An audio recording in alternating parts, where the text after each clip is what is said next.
भाई भौणी माने आज परमेश्वर आउ एक सुंदर अवकाश आम मानक देइछंती। आम ए सुंदर अवकाश मध्य प्रभु को वाक्य ठारू संक्षेप आम ध्यान करने जावा। आज आम व्यभिचार पाप विषय कथबार्ता हेबा।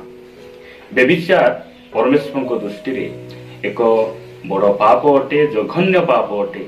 आ परमेश्वर ए व्यभिचार पाप को अति परिमाण रे अत्यधिक मात्रा रे से कौन करती घृणा करती। जदि आपण माने साधु पाउलंक पत्र प्रथम करंतीय 6 अध्याय 9 और 10 पद रे यदि आपण पढ़िबे लिखा जाए जे पारदारिक, परद्रव्य, लुंठनकारी, स्त्रीवताचारी, धनलोभी, व्यभिचारी, पुमंथनकारी एमाने कौन हेबे नाही ईश्वरंक राज्यर अधिकारी हेबे नाही। स्वर्ग राज्यर अधिकारी एमाने हेबे नाही। एही कथा साधु पाउल से स्पष्ट भाव में लिखती। प्रिय भाई भणी माने आ परमेश्वर चाहती आमे ए जो बाइबल अनुसार जो 3टी व्यभिचार रही आई 3टी व्यभिचार उपरे आमे जय पाइबा, ए व्यभिचार ठार आमे पृथक रहिबा स्वर्गर परमेश्वर से इच्छा करती। आज आमे जो प्रसंग रे कथबार्ता हेबा से प्रसंगर शीर्षक है बाइबल अनुसार 3टी व्यभिचार कौन अटे। आमे कौन कले एही व्यभिचार ठारू आमे उद्धार पाई परिबा। ए व्यभिचार पापरु आमे कौन कले जय लाभ करि परिबा। एही प्रसंग रे आमे प्रभु को वाक्य संक्षेप रे आमे ध्यान करिबा पाई जिबा। मो सहित आपण माने पढ़िबे प्रथम व्यभिचार। मु आपण मान को कहिबा पाई चाहे बाइबल अनुसार प्रथम व्यभिचार हैला शारीरिक व्यभिचार। आपण माने मो सहित प्रथम करंतीय 6 अध्याय 18 पद पढ़िबे लिखा जाए व्यभिचार ठारू पलायन कर। मनुष्य अन्य जेकोसी पाप करे ताहा शरीरर बहिर्भूत, किंतु जे व्यभिचार करे से अपना निज शरीर विरुद्ध रे पाप करे। प्रथम व्यभिचार हैला बाइबल अनुसार जे शारीरिक व्यभिचार। एही शारीरिक व्यभिचार कहले कौन? जदि आपण माने माथ्यू लिखित सुसमाचार 5 अध्याय 32 पद पढ़िबे लिखा जाए जे परित्यक्ता स्त्री को विवाह करिबा, ता सहित सहवास करिबा, तांकु ग्रहण करिबा, एहा होछि शारीरिक व्यभिचार। परित्यक्ता स्त्री को विवाह करिबा व्यभिचार अटे। शारीरिक व्यभिचार आउ कोन अटे? जदि आपण माने लूक लिखित सुसमाचार 16 अध्याय 18 पद लिखा जाए अपना स्त्री को परित्याग करी अन्य को विवाह करिबा, एहा मध्य शारीरिक व्यभिचार अटे। पुओ सहित बाहाघर एहा शारीरिक व्यभिचार अटे। झियो सहित बाहाघर शारीरिक व्यभिचार अटे। प्रिय भाई भणी माने एही व्यभिचार ठारू आमे कोन कले उद्धार पाई परिबा? लिखा जाए सेही प्रथम करंतीय 6 अध्याय 18 पद लिखा जाए जे व्यभिचार ठारू पलायन कर। आमको व्यभिचार सहित लड़ीबार नाई, आमे व्यभिचार सहित युद्ध करिबार नाई, व्यभिचार सहित आमे पलायन करिबा आवश्यक रहिछि। पलायन करिबार अर्थ कोन? आपण माने मो सहित माथ्यू लिखित सुसमाचार को आसीबे। माथ्यू लिखित सुसमाचार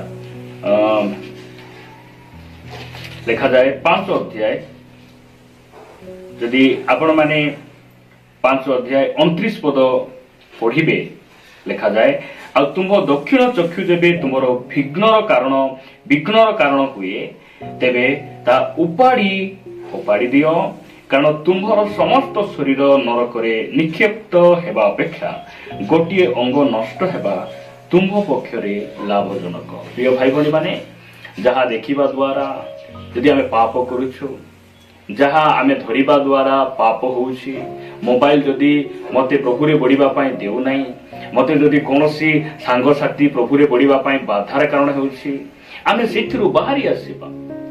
मु सीरियल देखि देखि जदि मो आत्मिक जीवन नष्ट होउछि, मोर आखि को उपाड़ी फिंगिबार अर्थ कोन? सीरियल न देखिबाटा भलो, आम टीवी आड़कू सिनेमा आड़कू आमे न देखिबाटा भलो। परमेश्वर एहा कहंती।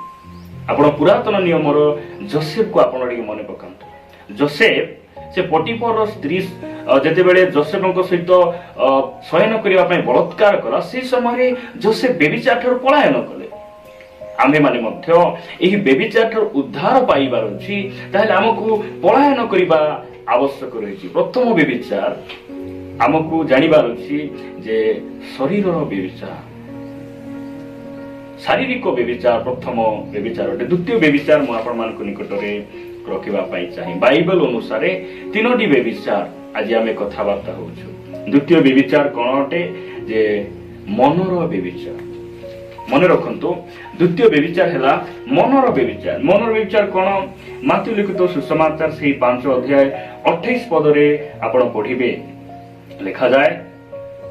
27-28 पद जदि आमे पढिबा आमे बुझी परिबा। लिखा जाय, तुम्हे माने सुनी अछ उक्त अछि व्यभिचार कर नाही, किंतु मु तुम्ह मानकु कहूछि जे केही कोनसी स्त्री प्रति काम भावरे दृष्टिपात करे से ताहा संगरे मने मने व्यभिचार करानी। द्वितीय व्यभिचार हैला मनर व्यभिचार।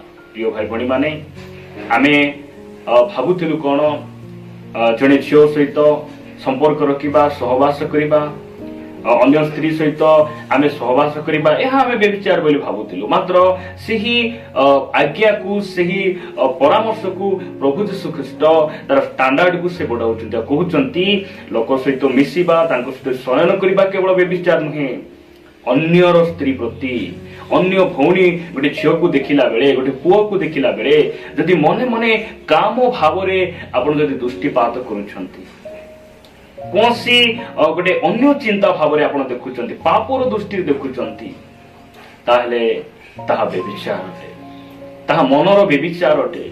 मने मने मध्य अनेके व्यभिचार करी बसंती, एहा प्रभु यीशु ख्रीष्ट कहउछन्ती। प्रिय भाई भणी माने एही व्यभिचार चर्च रे बसी मध्य अनेक करंती, सभा समिति रे करंती, हाट बाजार रे बुलिला बेले, चलिला बेले एही व्यभिचार अनेकक जीवन रे घटे। प्रभु यीशु ख्रीष्ट कहउछन्ती एही स्थान रे हमकु पलायन करिबार अछि, नहेले आमे ईश्वरक राज्यर अधिकारी हेबा नाही, आमे प्रभुक राज्यर अंशी हे परिबा नाही। प्रिय भाई भणी माने प्रभु यीशु ख्रीष्ट से हा कहिबा पई चाहंती। मु तृतीय व्यभिचार आपण मानक निकट रखिबा पई चाहे। तृतीय व्यभिचार आपण माने मो सहित जिरिमिय पुस्तक को आसीबे। जिरिमिय भविष्यत वक्ता पुस्तक 3 अध्याय आपण मानक निमंते मु पढिबा पई चाहे। 8 और 9 पद।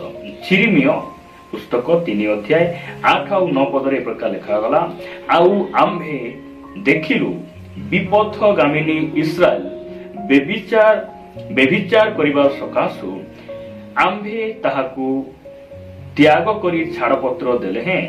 ताहार विश्वासघातिनी भगिनी जिहुदा भय कला नहीं, मात्र से मध्य जाई व्यभिचार कला। 9 पदरे लिखा जाए से व्यभिचार कोन? आत्मिक व्यभिचार।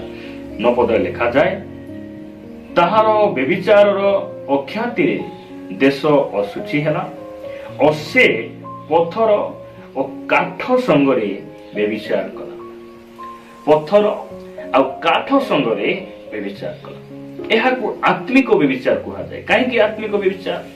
जो माने परमेश्वर का आराधना करती सत्य रे आत्मा रे से माने आराधना करती, मात्र परमेश्वर को पूजा करिबा छाड़ी, परमेश्वर का आराधना करिबा छाड़ी गोटे पत्थर गोटे काठर पूजा करिबा, काठ सहित आमे प्रभु बोली संपर्क रखिबा, एहा गोटे आत्मिक व्यभिचार अटे।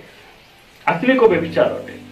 आज मध्य अनेक ख्रिस्टियान माने से माने प्रभु को पिठी देखाई मूर्ति पूजा रे लिप्त अटंती।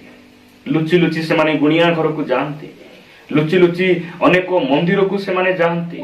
एहा आत्मिक व्यभिचार अटे। प्रिय भाई भणी माने एही कथा गुडी को आपण मान को भलो लागी न पारे, आपण मान को भलो लागू, आपण मान को मनोरंजन हेउ, सेति भाई एही वीडियो गुडी को मु प्रस्तुत करू नाही, एही वाक्य गुडी को मु YouTube रे अपलोड करू नाही। आपण माने कोनोसी ना कोनोसी माध्यम रे आपण माने पाप उद्धार पाइबे, परिष्कार हेबे, परिवर्तन ही प्रभु को निकट को फेरी आसीबे। एहा अपमान कर गोटे बच्चा रहिছে। मु आपण मान को कहिबा पय चाहे आत्मिक व्यभिचार। आत्मिक व्यभिचार एहा अटे जे सत्य परमेश्वर को पिठी देखाए, सत्य परमेश्वर को छाड़ी गोटे मिथ्या प्रभु को प्रतिमा को पूजा करिबा, गच्छ को पूजा करिबा, एहा आत्मिक व्यभिचार अटे। आ एथिरु आमे पृथक रहिबार अछि, पलायन करिबार अछि। एहा स्वर्गर परमेश्वर चाहंती। प्रिय भाई भणी माने आमे कौन सृष्टि को पूजा करिबा नै, सृष्टिकर्ता को आमे पूजा करिबा, सृष्टिकर्ता कथा को मानिबा, सृष्टिकर्ता पछरे आमे चलिबा। स्वर्गर परमेश्वर यहाँ चाहती। आउ एही तीनोटी बेविचार रु आमे केमिति उद्धार पाई परिबा। प्रथम विषय बा गुरुत्वपूर्ण विषय, सबुठारु बड़ विषय जे आमे एथिरु पलायन करिबा, बेविचार आमे पलायन करिबा।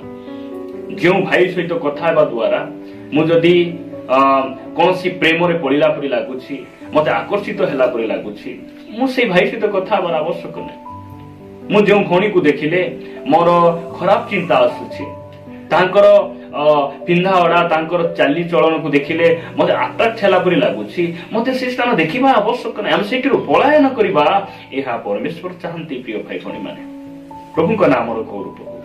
एतिपाई आसु आमे तीनोटी बेविचार उपरे आमे प्रभुंकर अनुग्रह को लोड़ी, तांकर अनुग्रहर अधीन रही आमे जय पाई परिबा। वाक्य कहे जे तुम्ह मानक उपरे पाप कर्तृत्व करि परिबो नाही, कारण तुम्हे माने व्यवस्थार अधीन रे ना, तुमे अनुग्रहर अधीन रे अछ।